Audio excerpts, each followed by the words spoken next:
Scott Watson here. A brief video about the myth that high levels of emotional intelligence are always a good thing.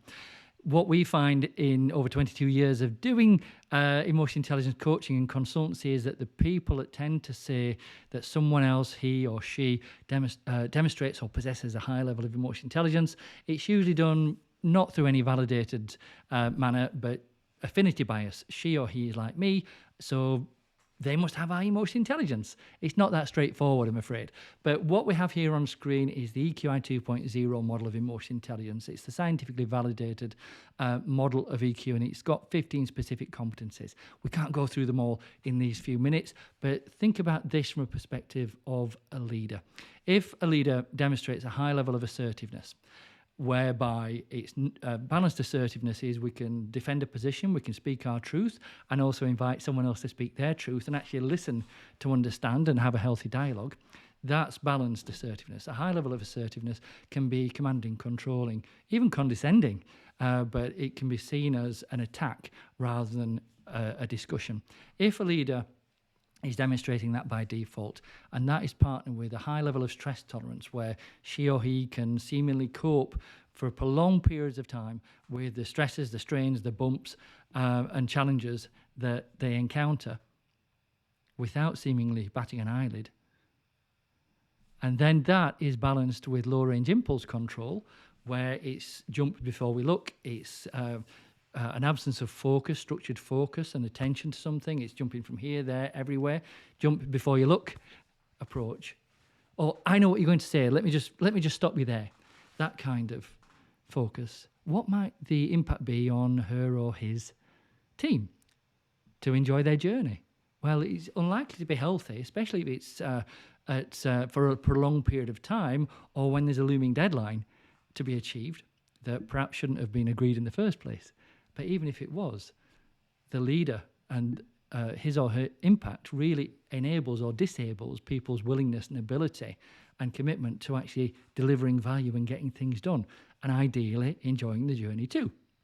Now, there are times to demonstrate high levels of assertiveness when you're being attacked, when you feel under threat, but healthy assertiveness in a high trust relationship can deliver so much value for candid dialogue, shared understanding, and by disagreeing agreeably, you can achieve a better decision and commitment to action. But when it's the default setting and without an understanding from the team of how these competencies, this approach actually helps or hinders them, there's likely to be friction, and where you achieve less in more time at a higher cost because of disengagement. Let's think about another one here where a leader demonstrates high levels of empathy.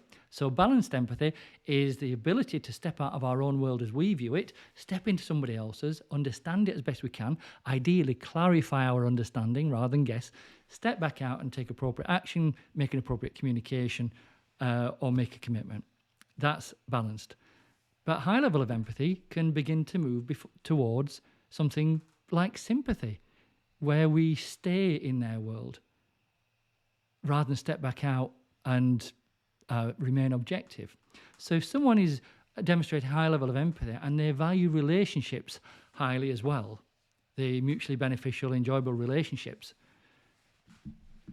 even the slightest disharmony may begin to feel like conflict. And if it's not balanced with reality testing, the ability to remain objective, especially when emotions are involved, and even more importantly, when the brain is emotionally charged, there's a challenge to address or a deadline to hit or conversation to be had. The potential downside there to that nourishing, caring, deeply human empathy and value in relationships is the relationship takes precedent over the achievement of objectives, the progress towards delivery of agreed outcomes. So the relationship may benefit, but the organisation may lose out. And this is why, whilst there's a time and a place to demonstrate high levels of emotional intelligence in specific competencies, across the broad brushstroke, it really has no validity. So those are a couple of examples. If you work for, or you are indeed a leader, and how might you enable someone else's journey to be more nourishing, to be more enjoyable, and achieve what you have to achieve? Also, if you work for a leader, how might his or her, or indeed their impact on you enable or disable your ability and willingness and desire to deliver value in an enjoyable manner? So that's just a brief overview. We can't go into all 15, but be aware that when someone says he or she or they demonstrate or possess high levels of emotional intelligence, be careful that it's not just affinity bias kicking in.